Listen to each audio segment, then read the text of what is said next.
Hello and welcome to the analysis of the Hindu newspaper dated January 24th, 2023.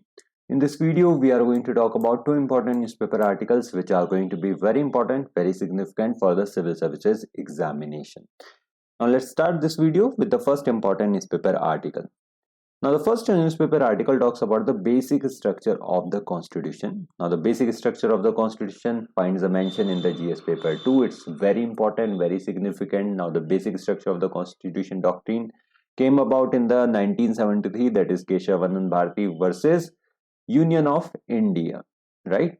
And that is why we are going to first understand the context of this particular newspaper article, and then we will understand what is written in this particular newspaper article. We are going to understand the basic doctrine, the Keshavanand Bharati case. We are also going to understand what is NJAC, that is National Judicial Appointments Commission, and apart from it, we are also going to understand the collegium system. So let's first understand the context of it. Now the CJI of India, D.Y. Chandrachud, has said that the basic structure of the constitution is like the North Star.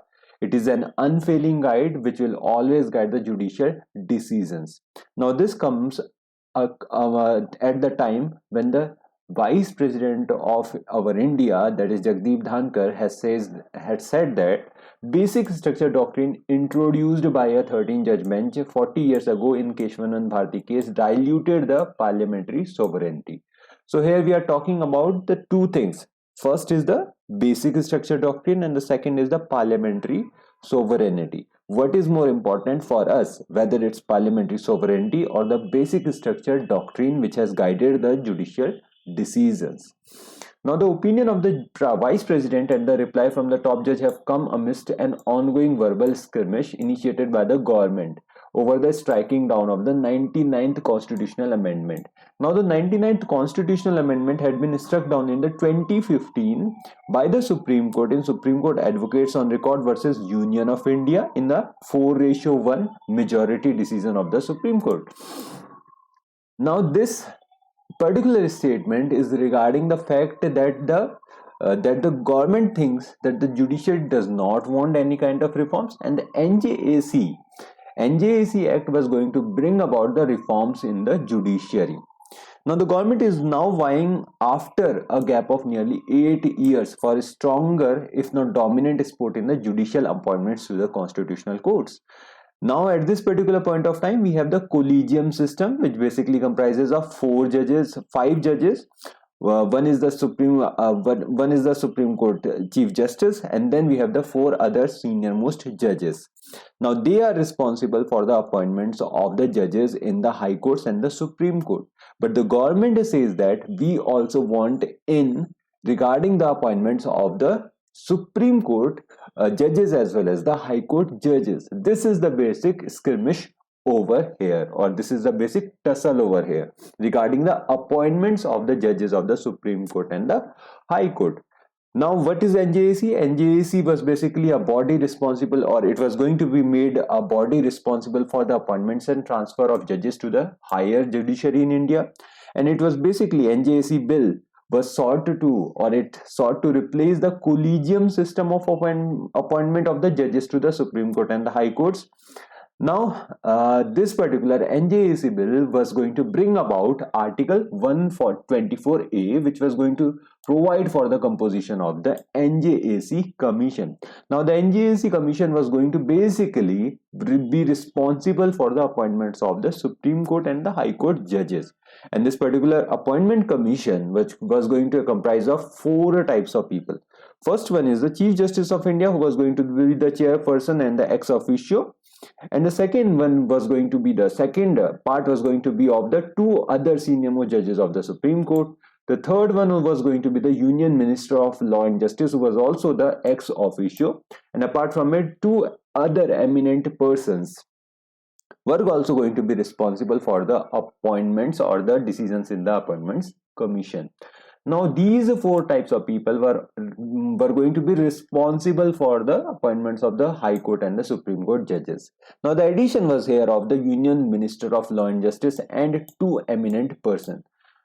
Now this particular thing was struck down. The Supreme Court said no, we are fine with the collegium system, and it struck down the NJAC Act. Now, the court has held in this particular judgment that the appointments of the judges, coupled with the primacy of judiciary and the CGI, was part of the basic structure doctrine of the Constitution. Basic structure of doctrine of the Constitution. Now, this is the single most important decisions of the Supreme Court, which protected the judiciary from the interference from the Supreme Court. And in this particular case also, which is Supreme Court Advocates on Record versus Union of India 2015, the Supreme Court says that the appointments to the Supreme Court as well as the High Court of the judges is the basic structure of the Constitution, and that is why we are going to strike down your NJAC, that is National Judicial Appointment Commission, right? So basically at this particular point of time, we do not have the NJAC. NJAC was basically struck down in the 2015. We have what is known as collegium at this particular point of time, which came about in the third judge's case. Now, the collegium system consists of the Chief Justice, who is the head of the collegium, and there are 4 senior most judges of the Supreme Court. These are responsible for the appointments of the judges of the Supreme Court and the High Court. Recommend the names to the government, and the government then appoints, or the president then appoints, the judges of the Supreme Court as well as the High Court, right? So the main question over here is, does the parliament have unlimited power to amend the Constitution, or is it subject to inherent limitations? Should there be limitations to the power of the parliament to amend the Constitution, or there must be unlimited power to amend the Constitution? Now, this particular thing regarding the unlimited power of the parliament to amend the Constitution came about in the 1973 judgment of the Keshavanand Bharati case of the Supreme Court, right? Keshavanand Bharati case. Now, it talked about this particular case of 1973, talked about the basic structure doctrine. Now, the Keshavanand Bharati judgment held that Parliament cannot use its constituent powers to alter the basic structure of the essential features of the Constitution. The basic structure of the Constitution is going to basically not be altered. And what is basic structure of the Constitution? Well, the Supreme Court of India was very smart in it. It has left this particular basic structure open-ended. But at this particular point of time, in the Keshavanand Bharati bench, which is comprised of basically 13 judges, some of the features of the basic structure were outlined. But it is open-ended, and some of the features can as well as be added to this particular basic structure of the Constitution. Now, the Keshavanand Bharati bench suggested that supremacy, the federal and secular structure character of the Constitution, separation of the powers among the legislature, executive and the judiciary, dignity of the individual, unity and integrity of the nation, democratic character of our policy, sovereignty of India, welfare state and egalitarian state, liberty of thought, expression, belief, faith, basically the fundamental rights also come under the basic structure doctrine.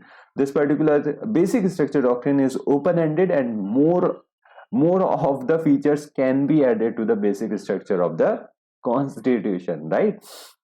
So this is the basic structure doctrine. This came about in the Keshavanand Bharati case, and Keshavanand Bharati case came about via some of the decisions which were made by the Union of India at that particular point of time.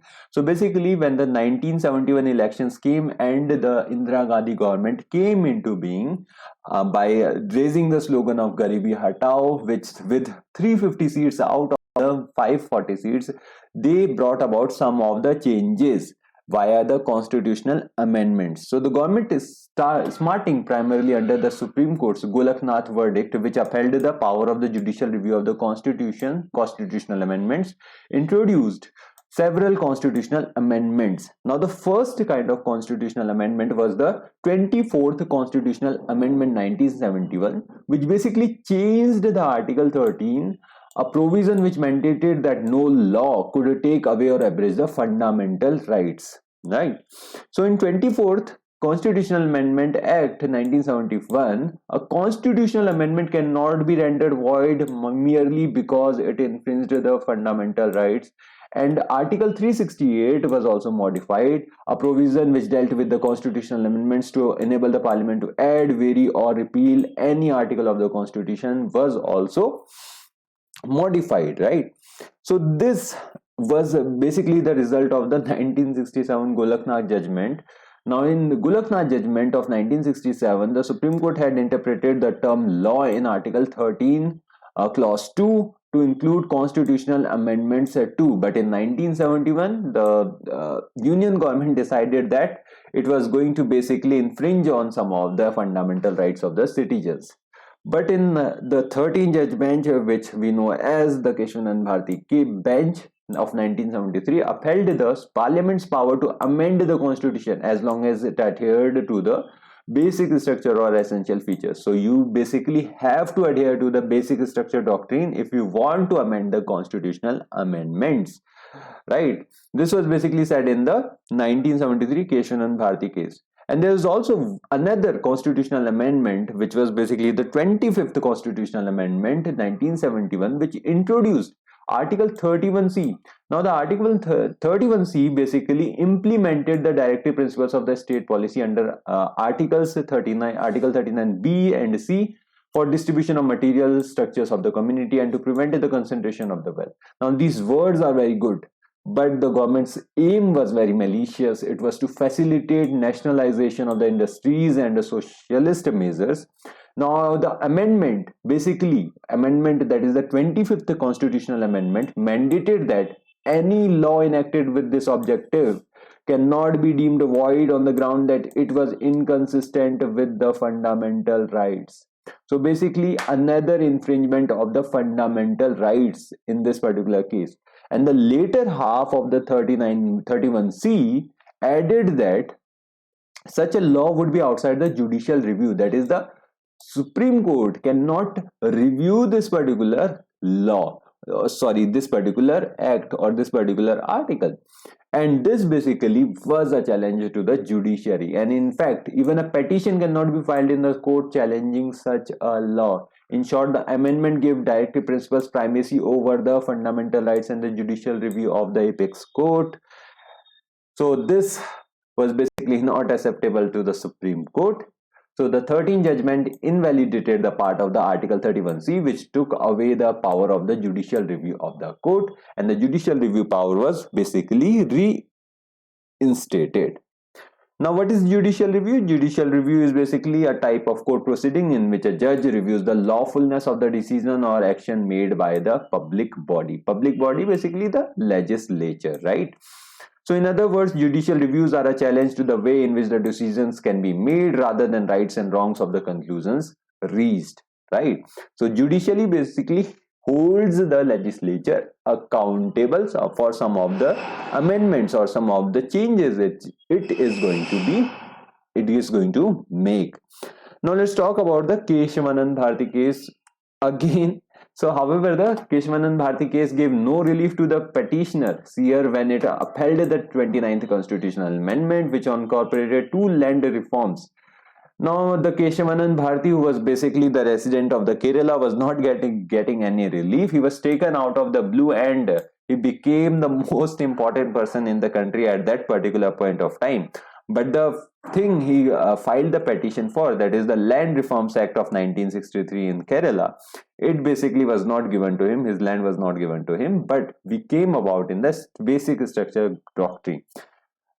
So, and apart from it, a fourth constitutional amendment of 26th, that is the 26th constitutional amendment, which abolished basically the privy purses. Privy purses was the titles of the or the money which was given to basically the kings and all the royals. And this particular thing was not considered by the court. So the court was very smart in basically playing against the government via the basic structure doctrine and thus protecting the Constitution of India. But it also says that the privy purse will be abolished. So the fourth constitutional amendment basically was held to be valid. But apart from it, the 24th as well as the 25th constitutional amendment were deemed as invalid or null. Now there were basically some counter agreements regarding it as well. Now the General Niren D says that Attorney General, who was basically Niren D, said that constitutional amendments should not be nullified by the courts as they mirror the democratic will of the people. Because we basically elect the legislatures, that is why they should be responsible for all the kinds of constitutional amendments, says the Attorney General Niren D. But Mr. Palkiwala, who was basically an eminent jurist, made an argument or counter argument that the people are not associated with the amending process at all. Just because the people have given their votes and elected the legislatures, this doesn't mean that people are directly involved in that particular process, and that is why the parliament cannot be equated with the people, and the parliament's will is not the people's will. Right, so this was the basic counter agreement put by the Palkiwala, and it saved basically the basic structure doctrine and the judiciary from the wrath of basically the government. Now the basic structure doctrine had survived an aborted attempt to overrule the Keshavanand Bharati judgment by another 13-judge bench led by the Chief Justice Ray. And if you have to nullify the Keshavanand Bharati case or the basic structure doctrine, then you have to basically form a more powerful bench of 15 members maybe, or 14 members maybe, that will be responsible for nullifying the basic structure doctrine. But at this particular point of time, the basic structure doctrine survives, and it also came in handy when the court in the Indira Gandhi versus Rajnarayan case 1977, which basically seeked to remove, or it basically 1977 judgment of Indira Gandhi versus Rajnarayan case removed the 39th constitutional amendment, and the 39th constitutional amendment was passed by the government, keeping in mind that the emergency keeping in mind that the elections of the president, vice president and the Lok Sabha speaker are beyond the judicial review. So at this particular point of time, the elections to the president, vice president, the prime minister and Lok Sabha speaker are within the judicial review. This was held also in the 1973 Keshavanand Bharati case, and in 1980 also the Minerva Mills case basically challenged the 42nd amendment to uphold the judicial review of the constitutional amendments to protect the fundamental rights.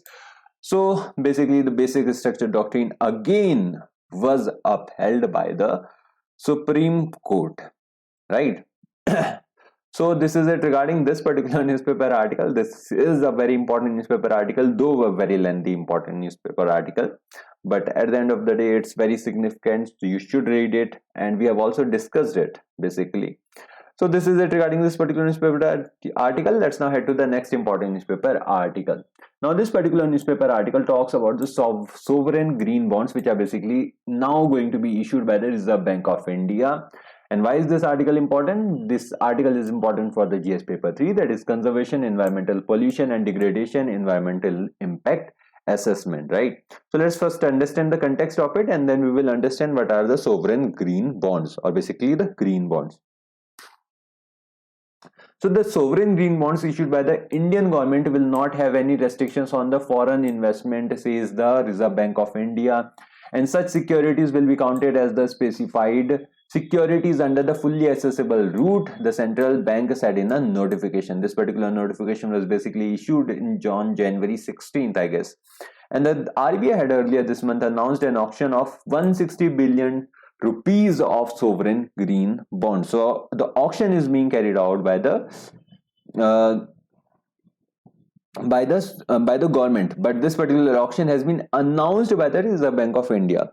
So the fully accessible routes include securities which do not have any restrictions on the holdings by the foreign investors. So the foreign investors can also basically buy these particular sovereign green bonds. Now what are basically sovereign green bonds? Now they are issued to mobilize the resources for the green infrastructure, and the proceeds of these particular sovereign green bonds will be deployed in the public sector projects which help in reducing the carbon intensity of the economy. And apart from it, The announcement of this particular sovereign green bonds is in sync with the India's commitment to achieve net zero carbon emissions by 2070. So sovereign green bonds are very important for us. So basically you buy this particular bond, and this particular proceeds of this particular green bonds, whatever the money the government makes out of these green bonds, it is basically going into the resources, or it is going to mobilize the resources for the green infrastructure. Now, the green bonds are issued by the countries and multilateral organizations to exclusively fund projects that have positive environmental or climate benefits and provide investors with a fixed income payments. And when these particular green bonds are backed by the sovereign or by the government, these are called sovereign green bonds. Now, the projects can include the renewable energy, clean transportation, and green buildings, among others, and proceeds from these bonds are earmarked for the green projects. Now, the international green bond market has seen cumulative insurance issuance worth more than $1 trillion since the market inception in the 2007. And basically in 2007 the sovereign green bonds came into being, and since then this particular market has seen a $1 trillion investment, right? By the end of the 2020, 24 national governments had issued a sovereign green social and sustainability bonds totaling a cumulative of $111 billion, according to the London-based Climate Bonds Initiative. So now what is basically the significance of the sovereign guarantee to the green bonds? So if you get the sovereign guarantee, it means that your green bonds will not go into waste. They can be basically shared with others, or they can be sold in the secondary markets with the backing of the sovereign. Then that is why these green bonds are very significant for us. Now the sovereign green bonds issuance sends a powerful signal of intent around the climate change and sustainable development to the governments and the regulators. It will also basically catalyze domestic market development and provide impetus to the institutional investors. It will provide benchmark pricing, liquidity, and demonstration effect for the local issuers, helping to support the growth of a local market. And with the IEA's World Energy Outlook 2021 estimating the 70% of the additional $4 trillion spending to reach net zero is required in emerging developing economies, sovereign issues can help kick start these large inflows of the capital. So what are the basic features of this particular sovereign green bonds? So basically the first one is the issuance method. Now these sovereign green bonds will be issued through the uniform price auction, and they will be basically there will be non-competitive bidding facility, and you will also have, or the sovereign green bonds will be eligible for the repurchase transactions as per the terms and conditions mentioned in the repurchase transactions. Reserve Bank Directions 2018. And apart from it, if you buy the green bonds, you are also eligible for the statutory liquidity ratio. And these sovereign green bonds will be tradable in the secondary markets as well. And apart from it, the investment by the non-residents is also a welcome step in this regard, right? So these are the basic structure, or the basic features of the sovereign green bonds. So this is it regarding this particular newspaper article. We have talked about what? We have talked about the sovereign green bonds. We have talked about the fact that sovereign green bonds can also be purchased by the foreign investors. So this is it regarding this particular newspaper article. So what can be the way forward? Basically the policies like these, or the issuance of the green bonds, is basically in sync with the India's net zero carbon emissions commitments of 2070, and it is basically a positive step towards the tackling climate change. So we can basically see the positive changes which are being brought by the government. So this is it regarding this particular newspaper article, and this is it for the day. Thank you from my side. Do like and share the video and subscribe to this channel. Have a good day. Bye.